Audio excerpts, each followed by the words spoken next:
Hey everyone, at the time of this episode's release, we're currently on a 1-month honeymoon, exploring Hong Kong, Fiji, and New Zealand. And while we're taking a short break from recording new episodes, we didn't want to go completely silent.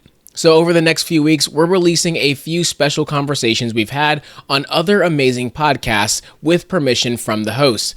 These are some of our favorite interviews where we go deep on our travel philosophy, our favorite redemptions, and how we use points and miles to create unforgettable experiences. This time, we're joining the Your Peak Life podcast for an episode titled Travel for Cheap with Credit Card Points. If you recall, I had Julian Rivera on our show back in episode 83, where he talked about going from a 500 credit score to building his business empire and traveling with points and miles. Well, this was an in-person podcast recording with 5 of us, Julian and his business partners, in the podcast booth. In this interview, we dig into how we use points and miles to travel smart, from everyday point strategies to how business owners can strategically get more out of their points, and of course, the kind of big dream redemptions we all love to chase. And while we're out honeymooning, make sure to follow us on Instagram to catch all the behind-the-scenes moments, from lie-flat business class seats to luxury lounges and incredible places you might just want to add to your own travel list. So credit card fees are also things that scare people. Fees are not bad. That will be very clear. Credit card fees are not bad. But you got to use the perks that come with them. You have to use the perks that come with it. Exactly. Yeah, right. If I said, again, going back to my example, would you want to take a $10,000 flight for $100 cash? Absolutely. What if the credit card that you need to do that costs $300 a year to do it? Would you still take a $10,000 flight? Sign me up. Exactly, right? Welcome to the Your Peak Life podcast. Let's conquer the summit of life and reach the apex of our potential.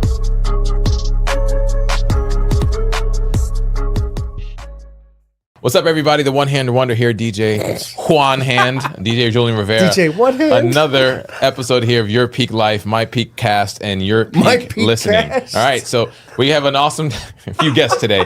We have our special guests like we typically do, but we got the typical people you see around. Mr. Broker from the Bottom, Mike Little's in the house today. We got Mr. Edwin June Rodriguez. We got Stephen Doe in the house as well. But our very special guest, one of my best friends, but one of the guys that you need to follow, one of the people that you need to start paying attention to, because he goes by DeAndre Coke, a.k.a. Boldly Goal, a.k.a. if he's in town, it's a surprise because he's usually on the other side of the world. DeAndre, what's going on, my friend? Hey, happy to be here. Thanks for having me. All right, cool. That's the episode. Thank you. You met him. We're out. See you later. Have a good one. I just want to know how you got on a schedule, because I know, you travel a lot. Yes, he does. Yeah, well, I had to coordinate last time I came here. I think I had just gotten back in from Roatan for, in Honduras. Yep. So I actually did a lot of traveling earlier this year. So I'm having a little bit of a break. Because also, we're at the beach, right? So I got a house here by the bay. So I like being by the water. So I'm going to enjoy the summer. And then we've got bachelor party, which is in Vegas, which Julian will be at. And then wedding is in the Dominican Republic in October. And then we're going to be doing a somewhere between 30 to 38 day honeymoon. And we're going to Singapore, or we're starting in Hong Kong, then Fiji, then New Zealand. And so we're going to take some time there. So I got a lot more travel in the back end of the year. So I actually am here for the summer for the first time in forever. So hold on, audience. Just so you know, he just dropped bombs on you of where he's traveling. You're probably like, that's cool, but how are you doing this? So today's episode is focusing not just on DeAndre Coke, but the lifestyle that he's built by understanding the knowledge that's out there and how to utilize credit cards and your finances in a certain way to get you to take those trips for very little to nothing out of pocket. So DeAndre, we met a minute ago. All right. Fun fact, guys. Yep. If he could start his life all over again, he would actually be a DJ. I'm not joking. So he's actually traveled with me on a lot of the stuff that I've done up and down the East Coast, and he's been like my hype man in a few events. I can't even make this up. DJ Sirius is his alias. But DeAndre and I met a very, very long time ago when he started his career in financial planning. I was doing one of many events when I was at the radio station. He was just happened to be there, and I found this out after the fact, but he told me that I had to talk to somebody before I left. You're in sales, you got to talk to somebody in the room before you leave. He just happened to come to me, and I'm the guy that he just randomly walked up and talked to. He probably was scoping out the whole time because I'm running around controlling chaos. Find somebody else? But no, he didn't. He found me. He found me. Here we go. So that's what's going on over in Norfolk. That's the brotherly love. So he ended up chatting, but this is also the beginning of his financial planning career. Fast forward to today, he's literally year over year, the number one financial planner at Northwestern Mutual here in the town center area of Virginia Beach. And he's also created a completely different living life by design, by traveling, by understanding money and understanding cards. So give us a little history, because you and I started about credit card, I call hacking, but credit card, understanding the point game back around the same time. But you went to Harvard, bro. I went to TCC. So tell us kind of like your story, how you got there, and then we'll start talking about other things and where you're traveling to. Yeah, I'm going to take a little bit back a bit as well, right? Because what does your shirt say? Get in the room. Get in the room, right? And so you go back to that original meeting. So I think at that point, probably either year 1 or year 2 of my financial planning practice. And quite literally, you said, "Oh, he's the one I made." Like it was a really dope setup. It was the entire like intercom kind of team had put together this special function on the local military base. Like they had SEAL demonstrations, all sorts of stuff. The whole Z Morning Zoo was there as well. Like I actually rode in the shuttle with the Z Morning Zoo from like the parking lot outside of the base into this event, right? And the whole time I was at kind of a lower point in my life. I was struggling financially with the business, because most financial advisors fail early in their careers. So to make it beyond year 1, sounds like a real city. It does. It's very similar, very similar. So to make it past year 1, so I think the attrition is 1 in 5 advisors make it past year 5. So I was in year 1, and I was in this event. I just didn't feel like myself. And I'm a naturally outgoing person. I just really hadn't connected with anybody. And quite literally, the event's over at this point, and I'm walking out the door, and I see one guy swinging a Steelers lanyard, right, as everyone's like ushering out the door, right? So it's not like the time for talking and like drinking and cocktails is all over.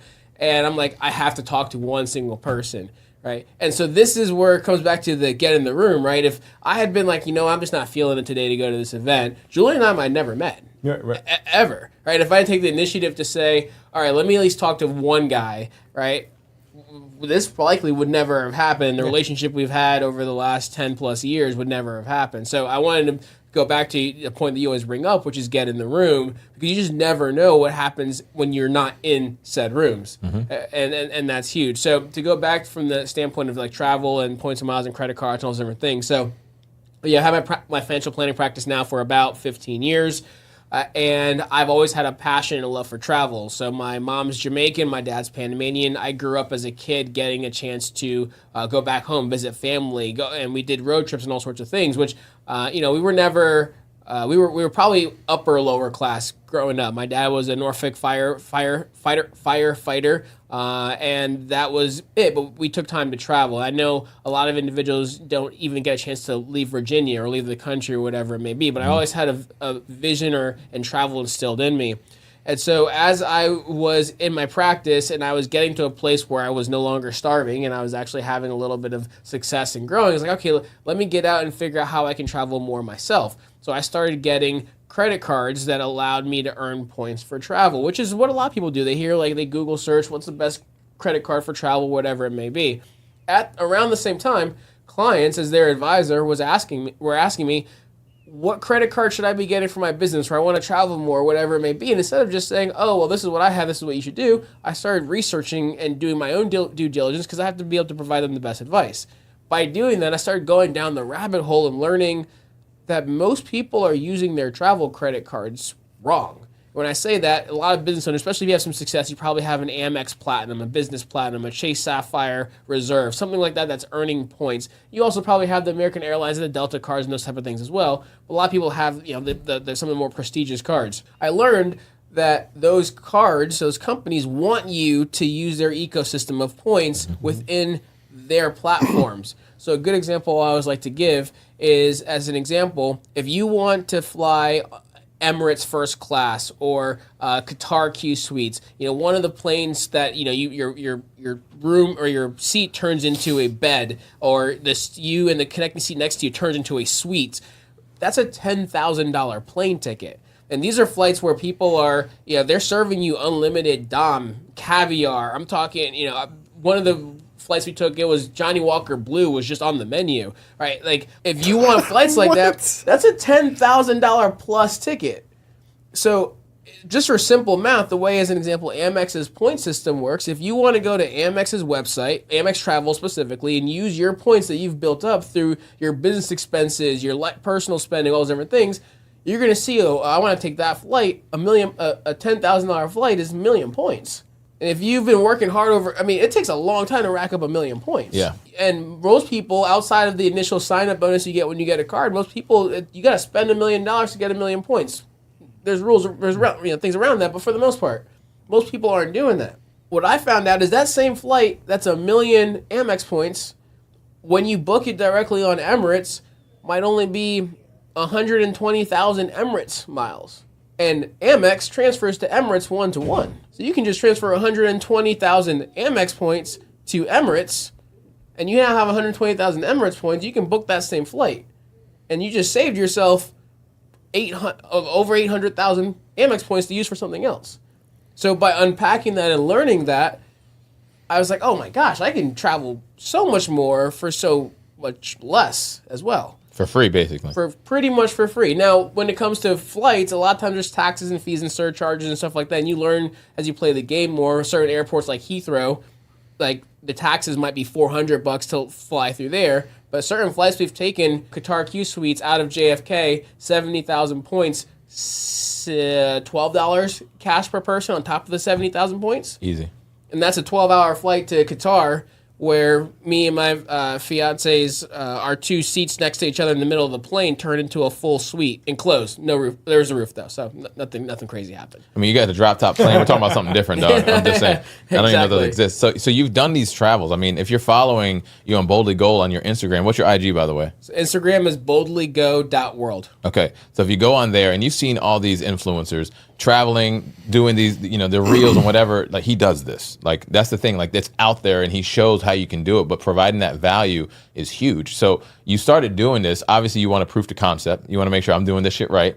And you've done it for a while. And then roughly a little over 2 years ago, you launched your podcast. Right. And your podcast is? So the podcast is called Revolutionizing Your Journey. Similar to this, it's on all platforms. It's syndicated across everywhere. It's consistently in the top 100 for Apple Podcasts in the travel category. Yep. And so we bring guests on all the time, and we just talk through some of it's high level, like, hey, here's why you may just think of credit cards. You hear credit cards and you automatically think debt, and you're like, oh no, I can't do this, and that's wrong. We can talk about that. But sometimes it's more of a deep dive as to like, hey, these are the specific cards that work this specific way for these specific purposes. So sometimes it's high level, sometimes it's more in depth. But one of the things I always bring it back to is financial responsibility, because unlike most of the players in this game, most of them don't have credentials and liability for what they say. So I got to make sure that what I'm saying is going to I understand that what I say has ramifications in a lot of different ways. Now, of course, I'm not giving investment advice, and there's all the disclaimers that I'm not giving fiduciary planning advice through the podcast, but I still owe to my listeners and to myself to give quality information. So everything I talk about from a travel standpoint is about the financial responsibility. And to sum it up, a way to kind of even simplify it, most of us, if we're going to travel, we have some sort of travel budget. It can be $2,000, it can be $10,000, no matter what your budget is, we have some sort of budget. Yep. So if your budget, let's say it's for a honeymoon, you're like, hey, we're going to spend $10,000 for our honeymoon and we're going to really have a great experience. Probably $5,000 to $6,000, if not the majority of it's going to be your airfare and your hotel stay. Well, what if we had the same $10,000 budget, but your airfare and your hotel stay was less than $2,000 because you understood how to use points and such for that? Well, now what would you do if you had $8,000 more to spend on your honeymoon? Yeah. Right. What excursions, what experiences would you have? And so that's why the podcast is called Revolutionizing Your Journey, because it's revolutionizing the way you travel and the experiences that you have when you do travel. It's a twofold. You're helping people, in theory, save money in the legal way that you can do it because you're a financial planner. And then obviously anybody can do the travel points. It doesn't matter what you're doing, what stage of life you're really at. You just got to get proof of a credit card and make sure you're just following the steps. There was one website that you pointed out to me, guys. You got to know this. You got to write this one down. It's a website that you can shop with only points, and it goes across mad different platforms. What's that website called? So there's a few of them. The one that I use and I think is probably the best and most rounded is pointsyeah.com. And what does that do? Think of it as like Google flight searching, but for points. And so what it does is you can say, hey, I want to go from here to wherever. You actually can literally put anywhere in the world, but you can say, I want to go from here to Cleveland. I want to go here from Florida, here to England, Maldives, whatever it may be, and it's going to show you all the different airlines, or the majority of them, that you can book with points. And it's going to share with you whether you have Amex points, Chase, Capital One, Citi, who you can transfer to do that. Here's the thing. Traveling on points is a different concept than, and most people struggle because it takes a few extra steps. Yeah. If I said, hey, do you want to spend $100 to take a $10,000 plane ticket? Probably would be like, yeah, right?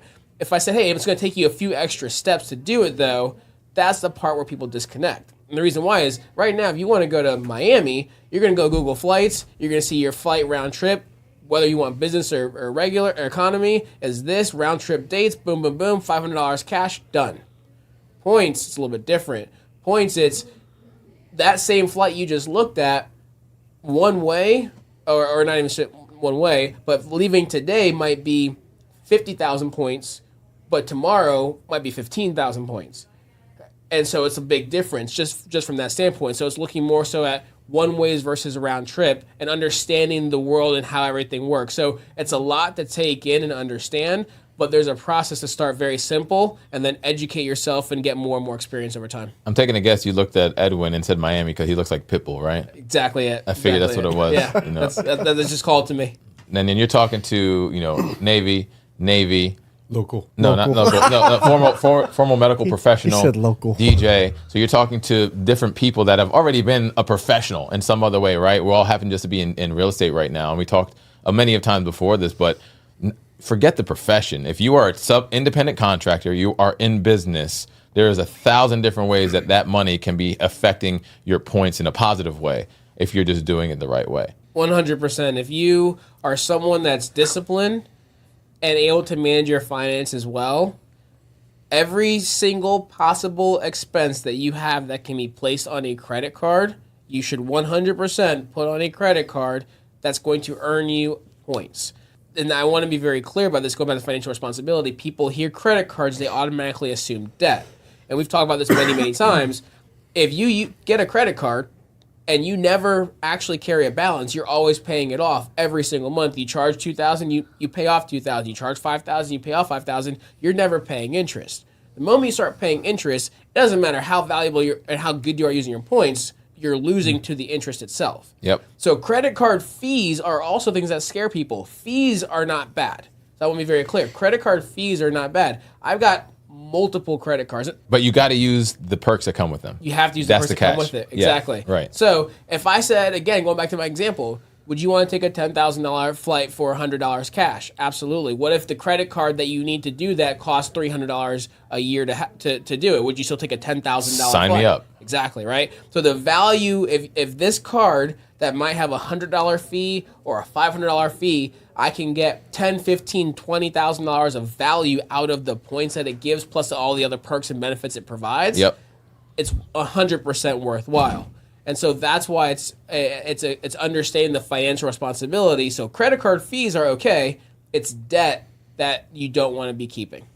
But don't you have to use these cards in order to build points? So so if I'm hearing correctly, you have multiple cards, but the way to build points is to consistently utilize that card, right? So a lot of people will just have like one American Express Platinum card that they just charge everything to. Yep. And I'm probably guilty of this too.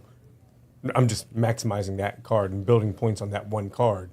But from what you're saying is there's multiple cards that can give you bigger benefits in certain things. Is that what you're saying? That's exactly it. So I'm probably going to scare the listeners with what I'm about to say, but I'm going to come back and explain why they shouldn't be scared. In total, between my personal and my 3 businesses, so I have the wealth management, I have the travel brand, and then I have investment property, which I got a great realtor, Julian, for that helps with that. Ding, ding, ding. So I probably in total, between personal and business, between personal cards and business credit cards, have somewhere probably around 17 or so in total. Now, to be very clear, I don't keep 17 cards in my wallet. I've got like maybe 3 that I actually use on a regular basis. And so most people would hear that, and they're like, oh my God, you're probably way in debt, which I already clarified that I'm not. So to be very clear, I pay for everything. But they also would assume my credit score is in the tank.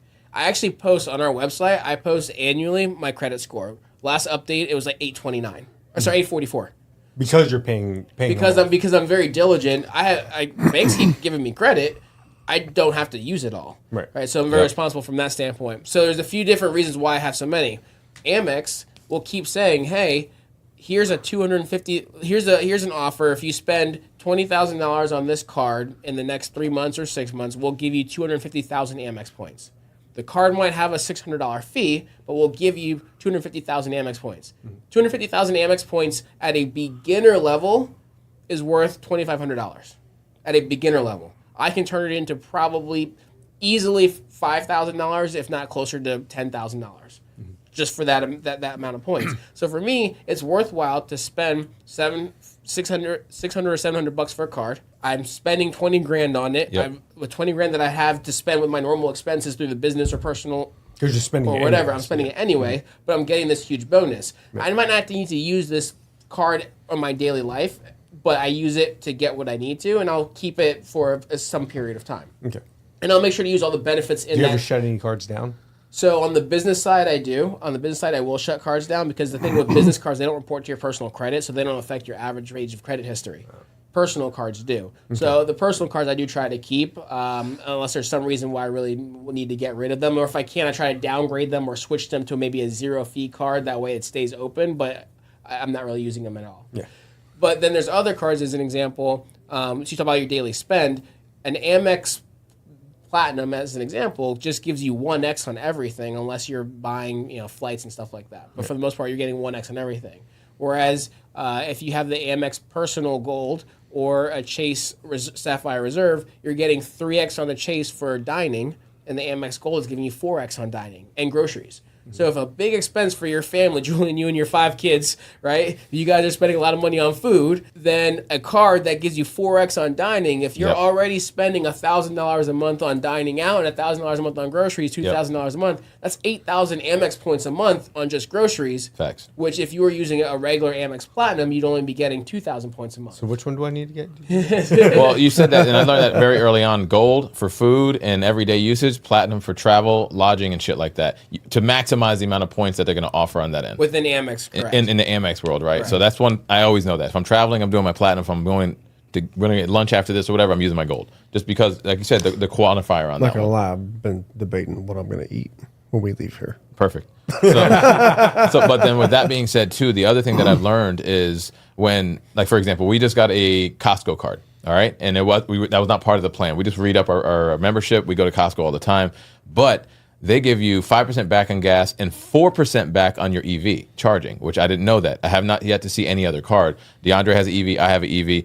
June now has an EV. You guys will join the club soon. Never. But, Absolutely never. all right, well, you stay over there then, Mike. That all right. 70 SS will just ring true until I die. I mean, it's beautiful, but that's not your daily. But anyway. It might be one day. Okay, fair enough. But the fact that I can get 4% back on what I'm charging is different. And that was actually a win. But then the 3% back on everything else was the real reason why we did that. There was no initial the sign-on bonus was like minimal. But that's what got me to even know that. So now in her Rivian and my Rivian, all we did is just switch the cards out. Because now we know we're going to get money back. And that's all we're using is for Costco and EV. That's all we're going to pay for because that's where we're going to go grocery shopping. But to your point, I have probably the same amount of credit cards you do, but I only use my Platinum and my Gold. I don't use really anything else. Now this city Is one. the gold a personal? Is that So there's a business gold and a personal Yeah, I gold. got one The each. personal gold is the one that gives you for the dining and groceries. Correct. Business Yep. gold is more like shipping and other things. yourself. Yeah. Are most of them American Express the ones that you hold? They're kind of everywhere. So they're Chase, so they're American everywhere. Express. So actually, that brings me back to Julian's point on the EV side. So American Express is the one that's typically more favorable, and basically they literally mail me offers for new cards, especially for my businesses. On the personal side, though, I have one personal gold, one personal Amex, which back in the day you could get an Amex and later on get a gold, and you can get the welcome offers for both of those. Now it's a tiered system, so if you get the platinum, you can't go back and get the welcome offer for the gold. You have to actually go personal up. though. Per personal. Yeah, personal. yeah. So you have to go up in quality of card to keep getting the welcome offers. But so I essentially have pretty much all the platforms. So Amex, Chase, I have Capital One, I've got Citi, and to my point, Citi, which is a sleeper, they have, I believe it's 3x on gas and EV charging. And the reason why I would look at that is because, so Costco's great. If you're spending a lot of money at Costco, you're getting the cash back. Like, cashback also can make sense in this world, but I do focus on everything I can that's points that are transferable.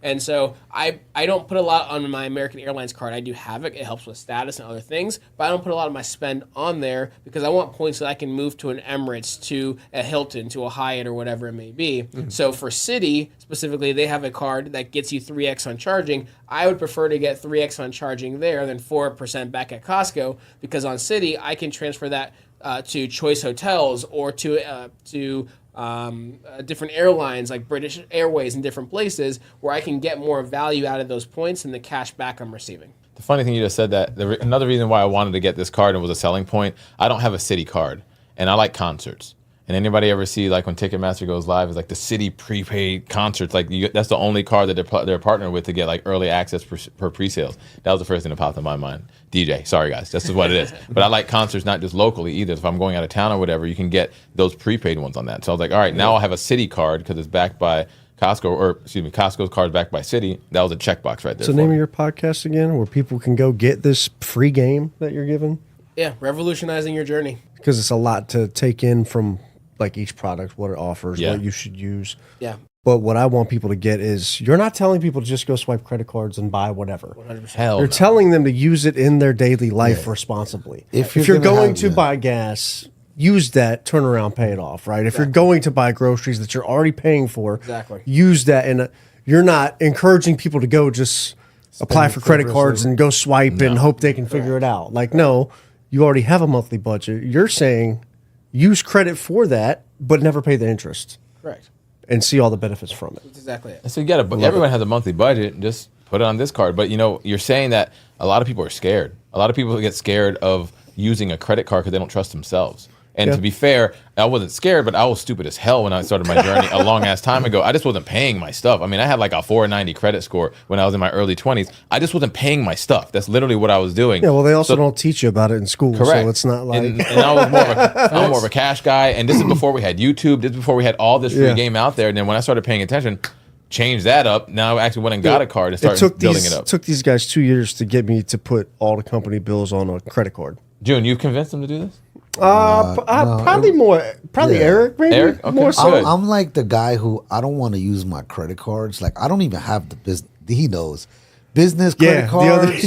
Like I don't have any of that shit on me because I don't want to confuse. But you have it. I have Okay, it. all right. He has it, but like he don't carry it. Like the other day, we were paying for the Traverse City trip or whatever, and he's like, "Do you have your card on you? Because I don't keep that on me." I was like, "Yeah, I got it." You know what I mean? I ain't trying to. He just you know keeps what I mean? he keeps church I and state keep that separate. Yes, But you know yourself. That's what I'm saying. Yeah, I know myself, and I don't want to have that a lot because we use all of our cards are the same for all the companies. Right. Yeah. I'm not trying to. Not me. But we did end up going with American Express. We applied to a couple different ones, and we'll probably. But what we did as a company, and since you're here, maybe you could tell us if we're doing this correctly, because I don't necessarily understand the business on that forefront between personal and business, right? So from a company standpoint, we got the American Express business card, and then we put like all the monthly bills on it at this point, whether it's the MLS fees, any association fees that we're paying, if we're doing events, if we're flying to a conference, we just booked the lodging and the flights for the summit. So we put all that on there and we just pay that off monthly now. We're doing that in hopes that we can get a contribution towards our very expensive company trip that's coming up, because we've just been paying out of pocket for years. And I didn't understand that, we could save money for stuff that we were already doing. For sure. So there's a few things to that. I also want to be very clear before I forget, with those that are listening, you don't have to be as insane as I am when it comes to like having 17 cards on different things. Right, There's a lot right. of people in this space as well. I also want to be clear. You don't have to be a financial advisor to understand and do well Right. in this. I have friends that have their own podcasts in this space, or they do content creation in the points and mile space, and they come from all walks of life, like single moms, like parents. Like one of the outside of the points guy who's kind of started this world in itself. One of the other biggest names out there, they're literally called like the Travel Mom Squad. Like it's literally just moms that put out content on how to travel with points. So you don't have to Travel be Mom Squad. Yeah, exactly. And they're huge, and so They gotta be huge. Yeah, They got to be. And you don't have to have again a financial advisor level of knowledge to do this, or have 17 credit cards. You can have a much more simplistic style and approach, and just do what works specifically for you. So to your point, everything that you said is exactly what you want to do. You have business expenses, put them on a business credit card. Ideally, it's an Amex. And this I want to also clarify here. When I say Man, where's Amex, my wallet? I'm about to get my education on, man. when I say Amex Gold or Amex Platinum, that's not the Amex Delta Gold or the Amex Delta Platinum, right? That's not one of those are co-branded cards. So someone can say, "Oh, I have the Amex Platinum. Yeah, it's the Delta one." Well, no, that's all Delta miles. Yeah. So you can only use those miles with Delta Right, or that's Delta's not, carriers. That's not like business credit. It's different. And they do have business credit cards, but those Delta miles you can't transfer to Yeah. Emirates or other Right. places. It's not Amex miles. Which It's is not why Amex you points. like to rack the points that are They're interchangeable. transferable, correct. So to your point, if you're using a business Amex and it's transferable points, here's how you actually want to do this. And actually, we had a podcast This is what I episode need. a few weeks ago where I had a physician. She's actually trying to figure out how to build her $5 to $7 million clinic, dermatology clinic, and get points for the majority of that spend. But she has Wow. 3 partners. Okay. She talks on that episode specifically about how to share points across the partnership in depth, which is really cool. I have a blog post on that as well. But you want to spend all of your money or all your expenses on the cards. Your business trips, honestly, you want to put on the card as well. You want to spend like you've been spending. You want to use the points for the owners and the partners for your personal life and personal travel. Because Okay. if the trip is $10,000, yes, you could probably use points and save some money on that expense, but you're also losing the write-off as well, right? Whereas you can transfer get those points and use them for your own personal lives, your family trips, whatever it may be, and now your personal trips are close to free or nearly free or less expensive, and you're getting the full write-off for your business. Wow. And another thing to note as well, a lot of people, when they have a business credit card that offers cash back instead of points, I don't know, let's say you spend $1 million on expenses and you have a 5% cash back on all of that, hypothetically, right? So you get $50,000 back in cash back. Technically, if you do this right and by the IRS code, you're supposed to offset your write-off by that $50,000 you just got back. Right. But if you get that in points, that rule does not apply. Right? So you can maximize your tax efficiency with your business expenses If you use the points by right. using the points method properly, and then again transferring that back to your personal lives versus on the business side. Have you written a book? Do you speak? I'm asking seriously. I've seen you in a couple spaces, but people need this information. Like, I mean, that's why I've been putting it out there in the podcast. We have a community that's growing, a private Facebook group, all that stuff you find through the podcast or our newsletter. But these are the levels where, like Julie and I always talk, there's levels to this, right? Yeah. Like anyone coming in can very simply say, hey, let me get the Amex Gold as an example. I'm going to put all my family daily expenses on that. I'm going to learn that. I'm going to understand how I can build my Amex points, and then I'll level up. Maybe then I'll get a Chase card. Maybe I'll get something else. You can grow into this. You don't have to come in again and fire off and get 17 credit cards. Yeah. But as a business itself, get as many points as you guys can possibly get on your cards. And then there's ways on how you can learn to divvy up the points that you guys earn as opposed to just using them through the business. Now I can talk on that, but that's a little bit more complex on how to do it. Yeah. But there's value there. So you want to come back to it, pay for your company trip like you would, put it on the card so you maximize the points. All the points you get from all these expenses using your personal lives. It makes sense. Yep. So you have taught me a lot of things over the years, and one thing I want to say, you were there to my wedding this year at the Hyatt. So I ended up getting a Hyatt credit card on purpose months and months and months before the wedding because I knew I want to get some fucking points for the money that I'm spending, right? I already knew I did. So long story short, the points that I had already accumulated from other Amex signups and just spending money like normal paid for my flights. It paid for the flights for the 9 people that had to fly there. My mom, for my stuff kids. you were already going to do anyway. Right, correct. So my flights there were covered minus the taxes I had to pay. Then I had to pay for the whole wedding, right? I had to pay for the whole wedding like normal, right? But I paid for all my Hyatt card. So then because the Hyatt was at the wedding, the Hyatt, because it was spent there, I got like 4x return on that money that I spent for the wedding there. On top of that, any money that you spend there, I don't remember the multiplier, 9x. like 9x multiplier whenever you spend something on site there. Long story short, I ended up getting damn near 250,000 points for my wedding back that now I'm going to use on another trip that Myra and I are planning now. And so to hit on that real quick, 250,000 points. We stayed in the Park Hyatt Maldives, which the Park Hyatt brand is essentially Park Hyatt's Ritz-Carlton level. Gotcha. We stayed there 35,000 points a night. 35,000 points a night for a top end property in the Maldives. And so 250,000 points, that's what, 7, 8 nights there paid for? Yeah. That would typically be $1,500 a night. Gotcha. So company trip, if we do dinner, if we have an open bar, if we do the catamaran trip, whatever, put all that on the business credit card. That's the write-off side. Because if you spend points for the airfare and all the different things, you lose the write-off ability. So if you're trying to save money for the business, then you can use the points. But realistically, if you're going to spend the money anyway, get the write-off and then use the points for your personal travel. So a lot of what Julian did, it was just it's premeditated. If you know you're going to go do something, go get that card so you can maximize it. Is that? I mean, in theory, if you know you have a budget that you're going to spend every month, let's just talk about the everyday average Joe. You spend 2 bands a month, 500 this, 500. It don't matter what the breakdown is. Just pay that shit off every month. Yeah, that's really the basics on that. And the number one thing too is that protection factor. We talked about that in front of the agents earlier. That protection factor on the card is really the number one reason why I use credit cards, because if I have something that's on there that I ain't charged or whatever, they're going to go after their money because it's a loan. If it's that debit card, good luck. It's my money. The bank might help. They might not, but it's guaranteed with the credit card. Just making sure you pay That's it off. a great point. I think what the biggest consumer fear is that anytime you open up a credit card, your credit's getting dinged, right? Yep. Your credit's getting dinged. But as long as you're paying it and being responsible, like you said, that's how you're maximizing it. However, any listeners, if you're any of my clients, if you're about to close a house, better not be opening no credit cards. Don't do it. That's a great point. I got a couple questions, though, because this is your peak life, and we kind of turned it into an educational session, which is great. Yep. But I have a question for you. What's the coolest thing you've done utilizing these systems that you've appeared to have mastered at this point? I mean, I don't know many people doing it at the level that you're doing it at. So was it last trip? What's your coolest experience that you've covered using these tactics? He flew to Newport News.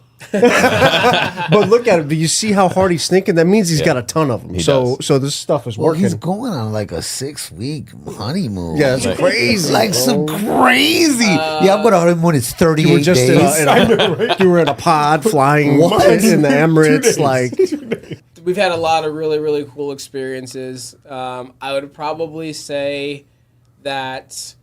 So my fiance Taryn, who's Julian's met, absolutely amazing woman.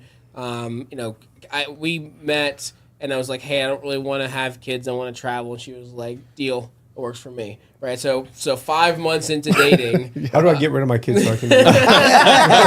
It's Father's Day weekend. Dang, bro! I'm trading Father's Day. I'm good with that. No, and I'm 30. I'm 35. She's a couple years older than me, and we met 3.5 years ago, right? So we're already in our 30s. So this isn't like a 21-year-old just saying like, I don't want it. This is like we're already like had a little bit of life behind me, right?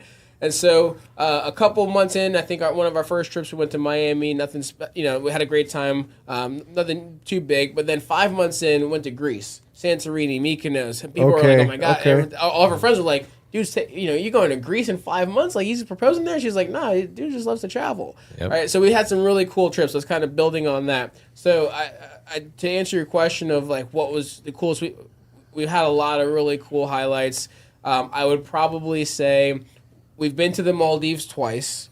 The first time that we went, again, using points to fly there. So anytime we fly long haul, if I'm flying more than 6 hours, it's going to be business class. It's going to be ideally lie flat. I'll pay cash for an economy flight.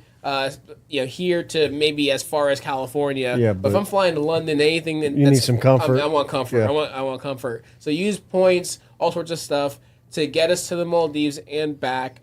We had a couple stays there that were cash, but we did the Park Hyatt that stay, which was fantastic. But before the Park Hyatt, at one of the resorts we stayed at, I planned, and I had spent about a month planning in advance, talking to the GM, which they're they're a half a day ahead of us. So he's texting and calling me at 4:30 a.m. like when I'm in the morning when I'm trying to go to the gym. Yeah. Right. Long story short, I was able to coordinate a proposal in the Maldives in a sandbank in the middle of the Indian Ocean.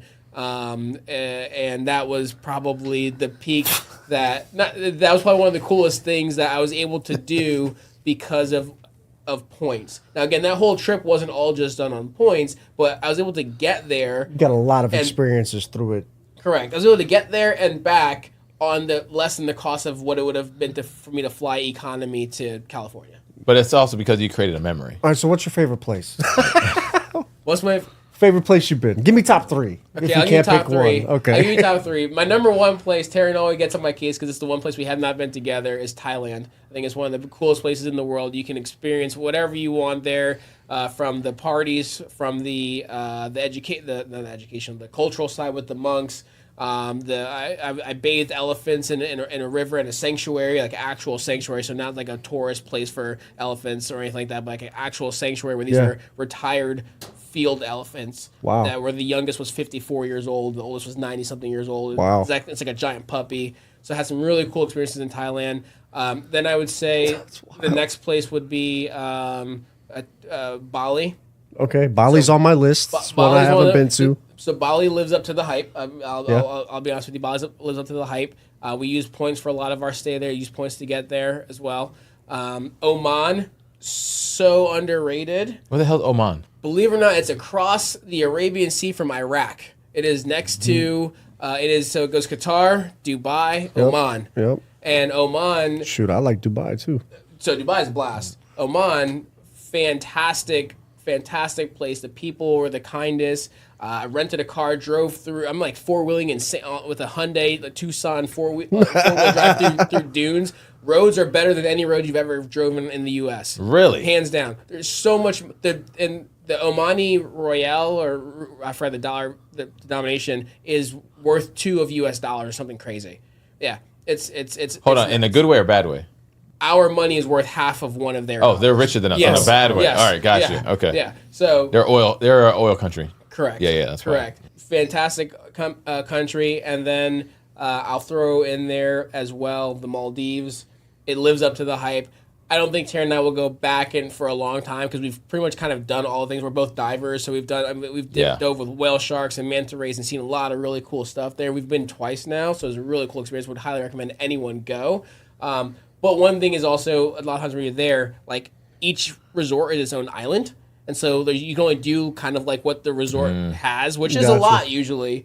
But after you've been diving and seeing beautiful reefs and all sorts of stuff, it's a really cool experience. But there's not a lot of variety in like a Thailand or a Bali or something. I'm like one that likes to go off the resort. Yeah. I like to go to the back alleys and the restaurants and experience the people and where I'm at. Right. I don't really like being isolated on like when we were in Jamaica. I'm like, take me out. Right. In Mexico, let's go. I want to do what they do. You know what I mean? Yeah. So the Maldives is really not like that. Gotcha. Because also like there's some islands that are larger that are the local islands. Those are also the islands where there's typically almost no alcohol or anything like that, and the entire local population is like cramped on a single island. Gotcha. So it's a beautiful place, absolutely beautiful. It's worth going to. I got one more question. Go for it. Does Mykonos and Santorini make your top 10? Yes, I'd say Okay, that. okay. I'd say that. Greece in general. Greece was fantastic. I've been to Suda Bay, Crete, Rhodes. I never made it to the Mykonos, and everybody's always talking about the Mykonos, and I'm like, is it worth booking that trip? Yeah, and honestly, so what we did is we did Athens, Mykonos, and Santorini all, and that was our first big trip we took together. I think that was the entire trip was 8 or 9 days. Nice. So we only did a couple days in each place. Mykonos, honestly, is known for the party atmosphere. It's a great place to party, great clubs, great DJs, and I'm talking like beach parties, almost like Vegas or Miami style, but they just full send till whatever in the morning. Right. Santorini, no holds bar. Yeah, Facts. Santorini. The Santorini you see with the peaks, the cliffs, and the sunset in the background, top 5 sunsets in the world I've seen. Wow. Okay. So what's the average length of your trips? You're talking about, these 2 years. these trips, if you're going He's that on far one away, you're long not trip. just going for like 2-3 A days. lifetime Yeah. trip. Yeah. So that's been the balance because of course I still have a financial planning practice to run. I've got a phenomenal I hope team. you're able to do it online or something. Yeah, so I try. So I can't, as you know, I can't fully 100% disconnect. Right, in the businesses we are, we can't just not respond to a client for a month. Right now, I don't have to be the person. I don't have to meet with them to go over their financial plan, but we still got to make sure their money. If you got internet and a phone, though, right? You're kind of at that point where you can still do your job. So I can do my job. I sure. typically choose not to. So almost all of these trips. I love that. Outside You're completely disconnected, or you try to I'm be. my version of disconnected. You would prefer to be. So for me, I'm not working if I'm not doing a client meeting. So if I'm doing a client meeting, that's working. Me answering emails, me forwarding to my team to do this. A client text me, I respond. Trust me, I'm the same way. Like Yeah, people's definition of work is a little different. Yeah, so for me, that's not working. But if I need to carve out an hour to go through someone's financial plan, Right, and you're their actually doing a recommendation, consult, That's like- actually working for me. I Now, gotcha. if it was an emergency, something crazy happened, whatever, I would Of course. absolutely do it. But for the most part, as in Bali, I spent one day or one evening in Bali time working for like 3 to 4 hours, only because. That was a 3-week trip, and Taryn actually had to get some work done. So I was like, "Well, if you're going to work, I mean, I'll get some 3-week work trip. I guess you got to put in some. Yeah, So, well, exactly. what would you say to the average American or the average person in our community that's listening that's like, oh, he must be a millionaire, or he's in a room with a bunch of guys and make a bunch of money? Like, the average person can also build these experiences into their life. I'm going to come back to that. I didn't answer your question. As far as the average trip goes, it definitely varies. We've done the typical like 5 to 7 nights in the Caribbean. We'll do a weekend trip as well. If I'm going to go to across the world, I mean, quite literally, where it's a 12-hour time difference from us, I'm going to spend 2 to 3 weeks for something like that. Yeah, because the flight alone, just to get out there. Correct. Yeah. Correct. Yeah, several travel days, right? Usually, I mean, these are long-haul business class flights, but usually it's like a 15-hour leg, then a 5-hour layover, then a 8-hour leg. So that's taking 2-3 days on each end. So it's gonna be a longer one. Right. But we also we just spent a week in Honduras, and that was a Sunday to Sunday, Sunday to Saturday. So that's also something normal. To your point about like someone hearing this and they're like, oh my God, must be a millionaire in a room full of guys with a lot of money. Here's the thing. I also mentioned Julian mentioned when he had a sub 500 credit score. Yeah, mentioned- we all start somewhere, right? I mentioned where Yes. I was struggling trying to survive as a financial advisor. And you're 15 years into your practice, I'm 15 you said? years in my Yep, practice yep. now, right? And granted, it was really cool that I was able to start when I was like 21. Right? I started earlier than probably most people do, but I still had to hustle and grind, and I still hustle and grind. And a lot of times when I used to talk to you all the time when they would ask me like, how do you do this and such, I also cram a lot into my calendar when I'm actually home. So I will, if I know I'm taking a week-long trip, for example, at the end of the month, the 3 weeks I'm there for that month, Double down. I'm working the equivalent of like a 4 to 5 weeks in 3. Yep. Right? So when I'm here, I'm grinding between the Boldly Go business financial planning. I mean, I wake up for the gym at 5:30, work out, I'm in the office, I'm doing financial planning and investment stuff for my clients and managing my team and all sorts of stuff there. And then if whether I'm working from home or I'm at the office and I come home, like from 5-ish to 9, if I didn't already have some late work meetings there, I'm doing travel type related stuff and content and those type of things because I'm building that practice up also, but I keep the cutoff at 9 because I also want to make sure I can spend time with my fiance as well. Of course. And I try to make sure I limit that on the weekends and other things also. So that's I'm trying to stay super balanced with it as best as possible, but put in a lot of work. The power of you speaking and maybe publishing that blueprint, I think you have like a whole nother stream of potential like income or level for all of your brands just through you as a person. Like you just kind of talk to the agents, but say we did like a conference and put 200, 300, 400 people in a room. Yep. Is that something where you would come give like a 45-minute presentation on this information that you have? Hold up, Mike. I just want to put out. This guy is like the main speaker for Northwestern Mutual when they have their conference. Like not main, but one of the top okay. guys. No, I so love he is not shy. I will say that.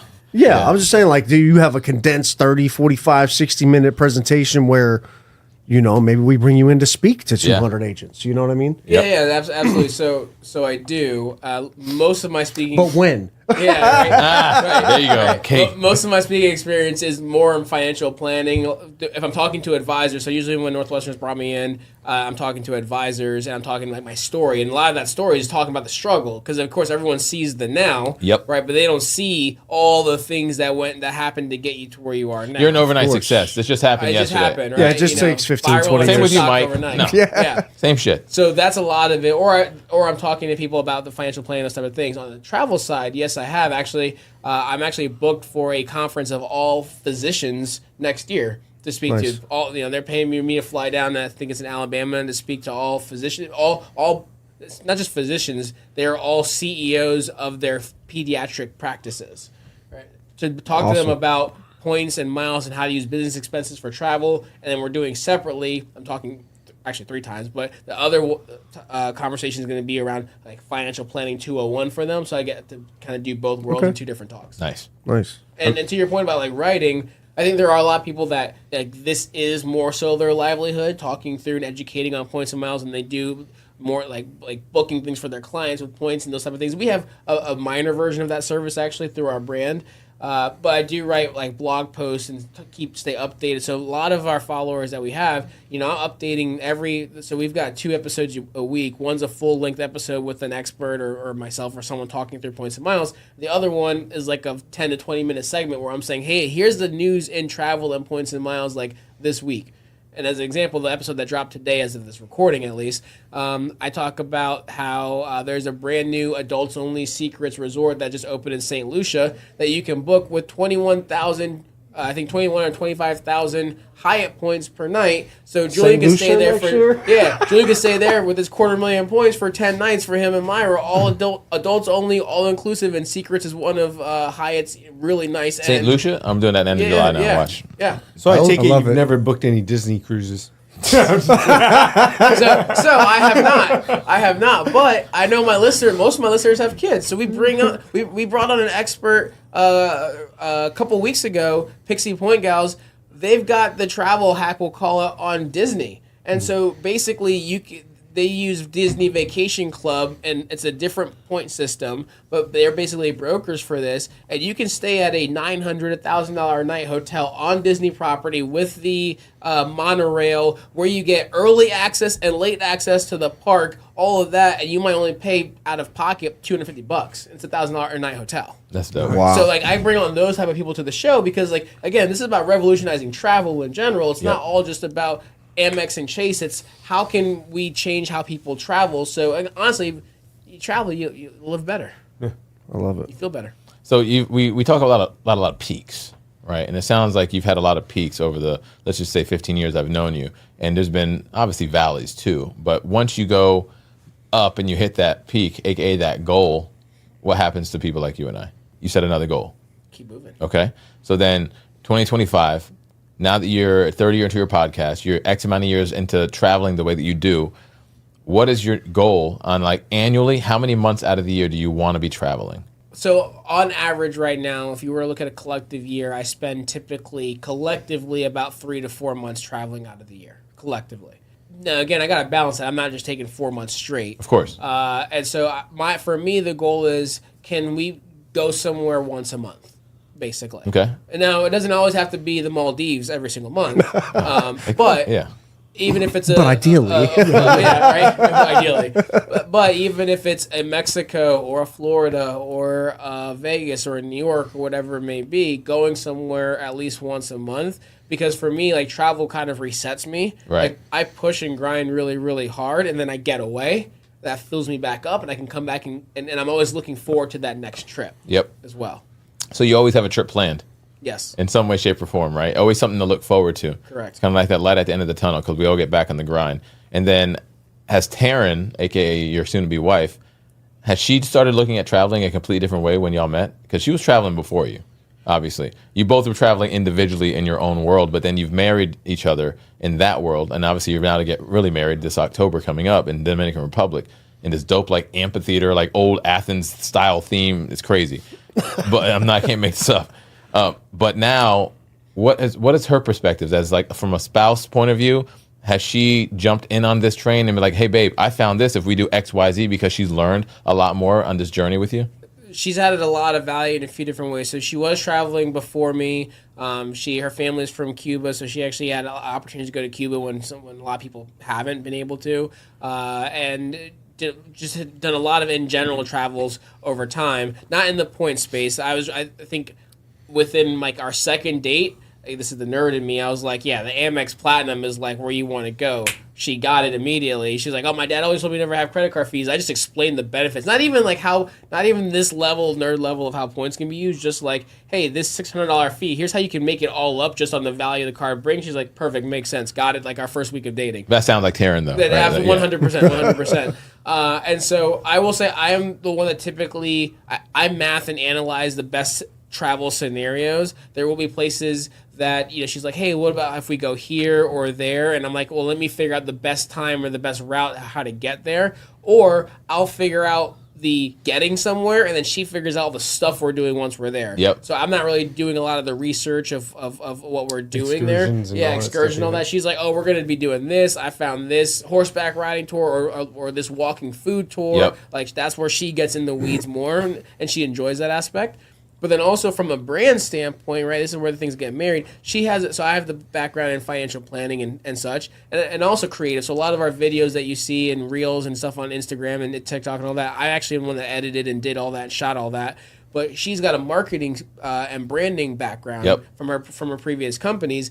And so she actually is the one that's working on the branding side with the Boldly Go business and is connecting with brands and tourism boards and hotel chains and resorts. So when I'm flying my drone around and I'm shooting pictures and videos and such, we're proposing to brands. She's using it for outreach. Yeah. Do you want some of this content? Do you want to partner? Do you partner? Yeah, do you of want to course. purchase? Collab. Exactly. Collab. We've had stays. We've had stuff. We've had things gifted to us at stays, whether it's spa treatments, whether it's breakfast, whether it's credits, whether it's free nights, whatever it may be. Yeah. So she comes in from that angle. She attacks the branding side, and that's where a lot of the value is. So I'm usually the one where she's just like, tell me what card to open, tell me who I got to call, tell me what I got to sign up for.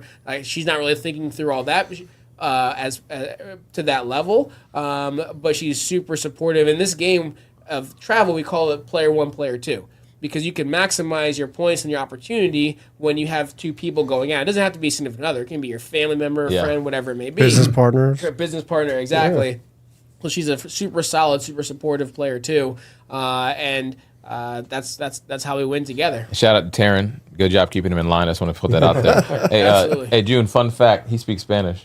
Oh, yeah? Well, he's Panamanian. I would have guessed that. I just want to make sure you knew that. I didn't know he was Panamanian, but when he said it, I imagined. I imagine. I just assumed. Yeah. I mean, I'm Puerto Rican. You'd think I'd speak Spanish. I would have assumed that as well. Yeah, but you don't. But I don't. I'm Virginia Rican, so that's what Virginia it is. Rican. Yeah. Speaking of Virginia, that's your home. It's where you're from. Mm-hmm. It's where we've been able to make home as well-traveled people, because I've been all over the world a few times myself. I know you have.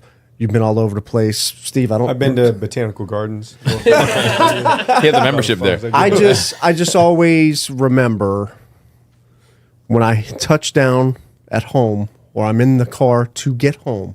All your travels, do you still get the butterflies? Like, I'm home. Like, is home still where you want to be? Like, is that still? Because for me, I've always said, man, there's still no place like home, bro. Like everywhere I've been, there's still nothing like coming home. Do you still get that feeling or?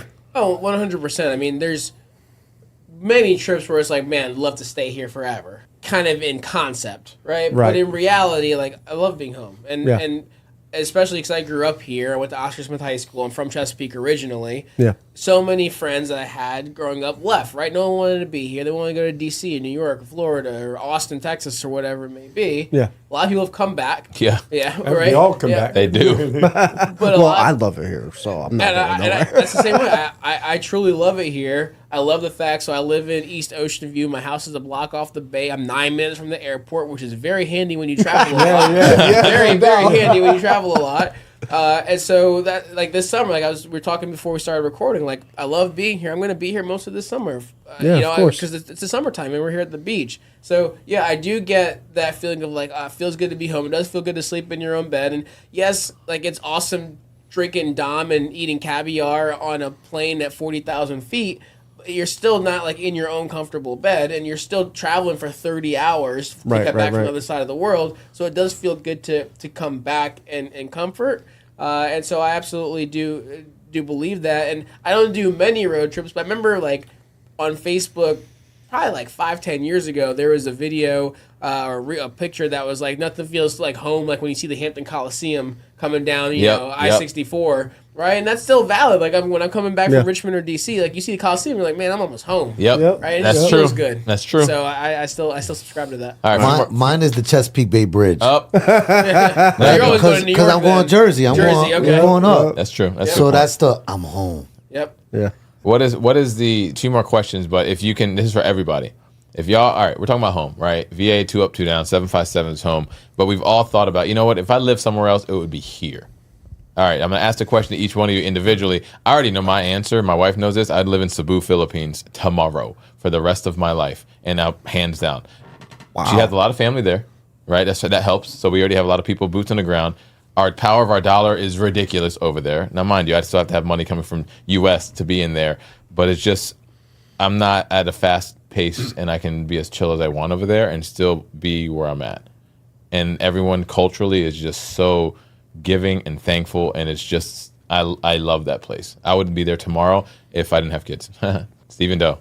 Shoot, man, I haven't traveled a lot. He's only man. been to the botanical garden. That's also true. So what section? That's why I'm like, that's why I'm intrigued. Because I'm like, how can I take advantage of this? All right, then you wait. And get then. some more travel. All right, June, what you got? So I always say it, right? If I didn't live, first of all, there's no place like Hampton Roads. That's right? true. Like I love VA all day. You know, if you asked me 20 years ago, where are you going to live? It would be Virginia Beach. You know, I live in Chesapeake now, right? Close enough. But I would say Charlotte is one of my favorite places. North Carolina? Yeah, because of the cleanliness and the diversity. I couldn't be in like Puerto Rico, right? I'm from Puerto Rican. I'm from Puerto Rican. But I like diversity. Yeah. Right? I like, if I want to go to Jamaican spot, I want to be able to go to a Jamaican restaurant. Yeah. You guys know me. I like all types of things. Yep. So I like Charlotte because of that and because of the cleanliness. It's a very clean, upscale place. Yeah. And a lot of the bigger cities aren't clean, right? Facts. I'm from Jersey, New York. You can speak to that firsthand, Chicago, dog. like they're all shitty, dirty. Yeah. Paris, they're all dirty. Yeah. But when I go to Charlotte, it's a different feeling. Yeah. So that I would say I'm probably never leaving. Caveat, right? Like, I'll probably move to Pembroke 55 and over with the pickleball court. Right? Like dead ass. No, you're definitely That's will. right across the street from the new office. That's like in 2 years, so I got you. Yeah, like factual. Shit. Don't let me get in one of them spots now. They're gonna lower it down a few years. Like, Well, damn right. the 46 and over. Let me in. But I really enjoy Hampton Roads, and I want to say it's because of my friends and my squad. I just like my people. I like my life. I really enjoy my life. Yeah. I got very good, long-lasting relationships here. Right. So, another place is cool, sure, but I really like Hampton Roads. I feel you. That's the one thing you can't put a dollar amount on is your lifestyle that you created here. I don't give a shit, rich, poor, middle, whatever. Mm-hmm. It's the energy in the city. Like I always like to say, Hampton Roads is like this small bubble in the entire country that will never pop because it's just so unique from a diversity standpoint, from a tourism standpoint, from a history standpoint, from a military standpoint. There's not another place in the country, and I'll challenge this to anybody, and please call me out if I'm wrong, that is like Hampton Roads. Yeah, because we have the history. There's so much to it. There's a lot. And to your point, though, also that it's so hard to recreate the access and the relationships you've built. Yeah. Right? Like, you could have a lot of money. You could be wherever you are in the country or in the world. Your car breaks down and you need to hook up at a mechanic like tonight, Yeah. like on a Friday afternoon. Like, you could probably figure out who to call when you have relationships and networks you've built up like that. Facts. Right? And it's so much harder to do. That doesn't matter if you've had millions of dollars and you move to wherever. It takes years to build and foster those relationships to be able to have access to, like, if you really needed something last minute or whatever it may be, or you needed the hookup or the plug or the connection, to have the network that trusts you and you trust them and you know who to talk to for that. And that's, for me, why I had all the same sentiments as you. What about you, Mike? I grew up in places that aren't like here. Right. In and around Boston, not necessarily in Boston, but there's a lot of shitholes around it. Lynn, Malden, Everett, Chelsea. And if you live in the projects in Boston, it's not the same as downtown Boston. Right. Right. Just like when you go to Ohio, you can go to a very nice place in Dublin or, you know, something like that. But if you go to Dayton or Cleveland or certain areas of Cincinnati, like those are the places that I grew up. So for me, Virginia Beach is like always being in a vacation place. Right. Like this is like a resort place to me. You know what I mean? Like Yeah. this is a place where I have a competitive advantage. You know what I mean? Like that's really how I think about it. And I love it here. But I think that if the kids were graduated and maybe I don't know, 15, 20 years from now had sold the companies or something, I would love to live like Mountainside in Gatlinburg or something like that, bro. Like I've spent so much of my life around so many people and helping so many people that I find peace and solace in. Like, you've been to my new house, just the front porch where I stare out and see nothing but trees, and I don't see another human, or like I just like the peace and the crisp air, mountainside. The people in the South are just nicer. You know, I mean, I'm a Yankee, right? I'm a Yankee and a Midwest guy. You don't get the same treatment in Ohio or New York or Boston that you get when you roll in to order a slice of pie in Tennessee. Facts. You know what I mean? I'm, and I've been to Nashville, but Nashville's a little too busy for me. Yeah, it's but like another right downtown. outside of it is just gorgeous, man. Everything's fairly priced. The houses and architecture is beautiful. The air is clean. There's a lot of business happening in and around Tennessee. So I would probably say something like that. What about you, Doe? Back to you before we end with DeAndre. I mean, growing up here, I guess you know, I love it here. I wouldn't go anywhere else. Just like you guys, I as long as I'm near a beach. I grew up surfing. As long as there's a pickleball court nearby, Let's give me a go. golf course. Y'all are I'll be like anywhere. twins. So the place that kind of matches all that up, where I was just in Hilton Head recently, and that kind of has everything I need. Where's Beach, that located? Hilton Head, South Carolina. South Carolina. Yeah. It's Okay. one. It's on my bucket list. Is that near Myrtle man. Beach? Or Yeah. It's a little Okay. south. Keep your hands down, Steve. So I heard Myrtle Beach is hood.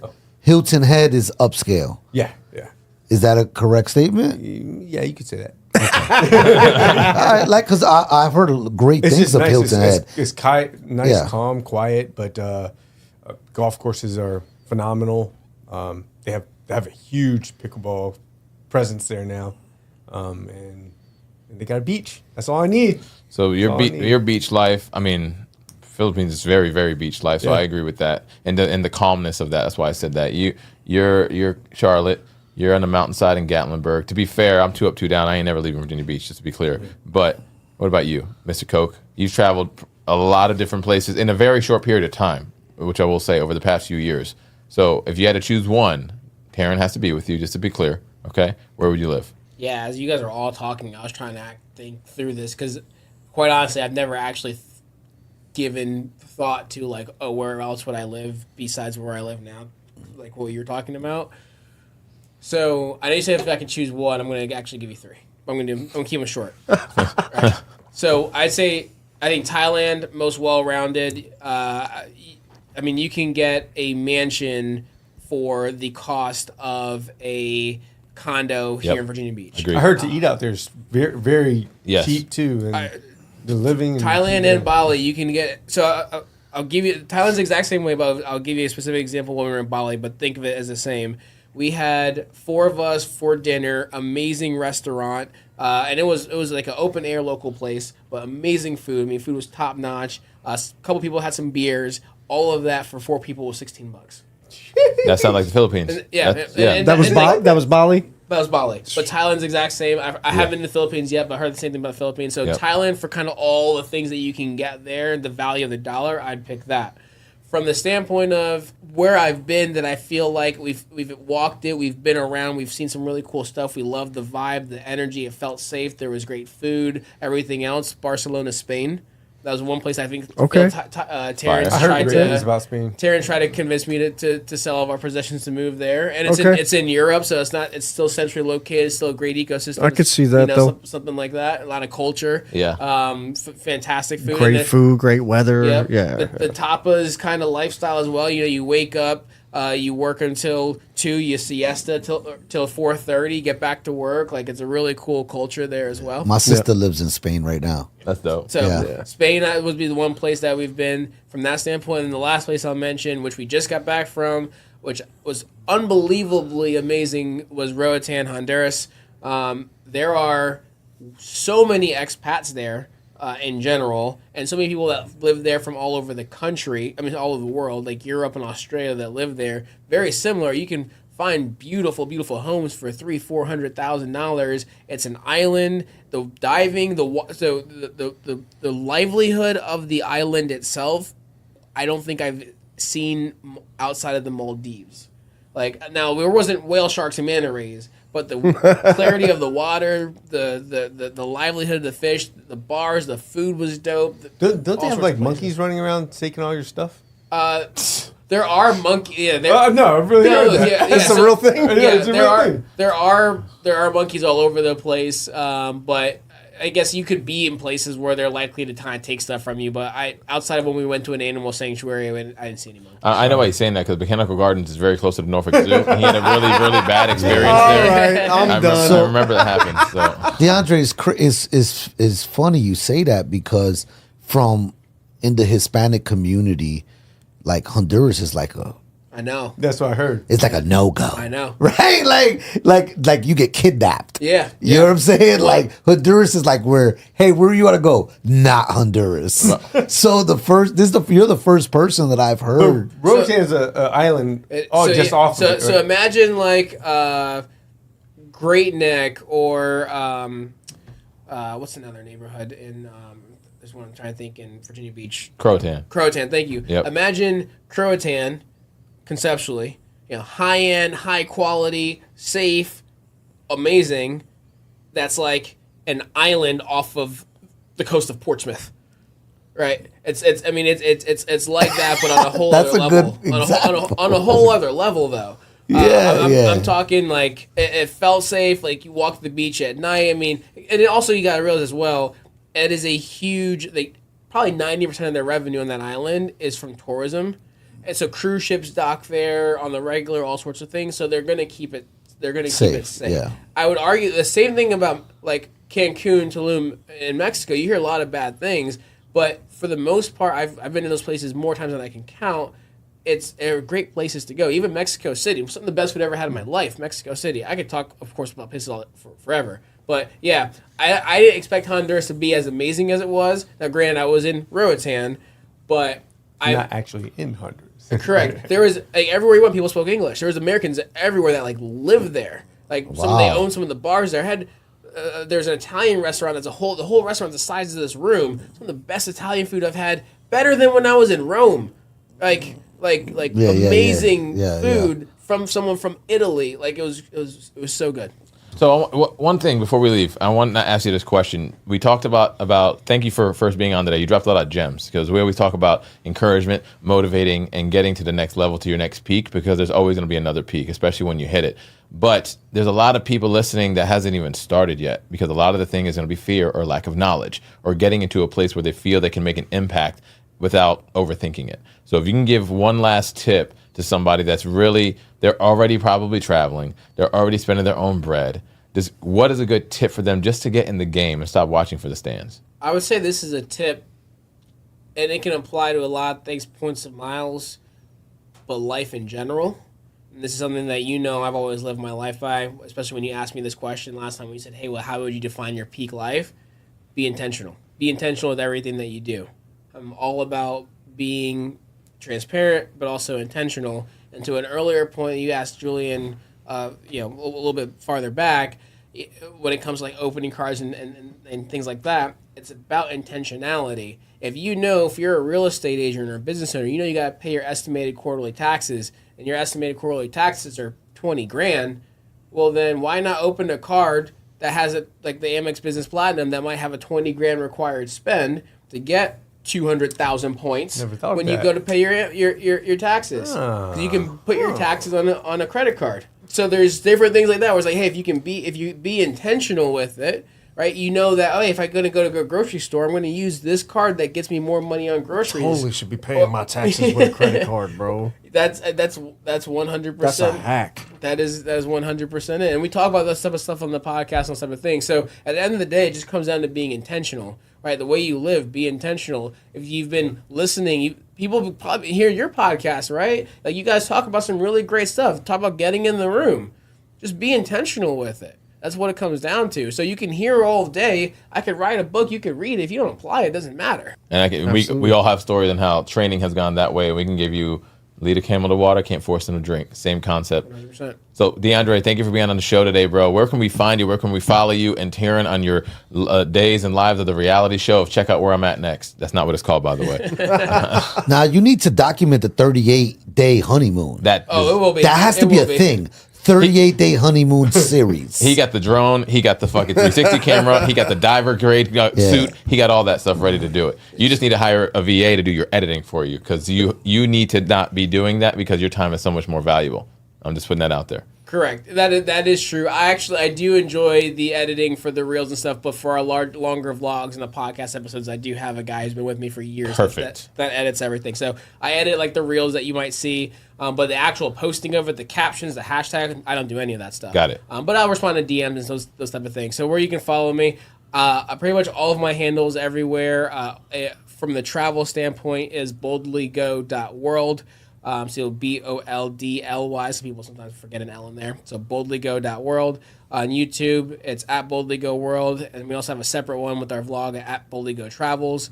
The website, very simply, is boldlygo.world as well. You can see links to the podcast and everything else. The podcast on all platforms, Spotify, Apple, everywhere else. Revolutionizing Your Journey, or you can just search for my name, DeAndre Coke. You'll find it anywhere. And then from a financial planning standpoint, my firm is called Truicity Wealth Management. Stands for trust and authenticity put together. And so you can find us at truicitywealth.com from that standpoint. And I've had people that have reached out to me. They've heard the podcast. They're like, hey, I feel like I probably need a financial advisor. And they've DM'd me through my travel Instagram, and they're now clients from the planning side. So if you reach out to me in any way, shape, or form, you'll be able to find me. DeAndre Coke, a.k.a. the man, the myth, the man that's here right now that you just listen to all day. Thank you for being on the show. We appreciate you, dude. Mike Little, Edwin Rodriguez, Steven Dididido, and DJ Julian Rivera, DJ Juanhan. Signing out. Subscribe, like, follow, Spotify, Apple Music, YouTube, the whole 9 yards. We'll see y'all next time. Peace.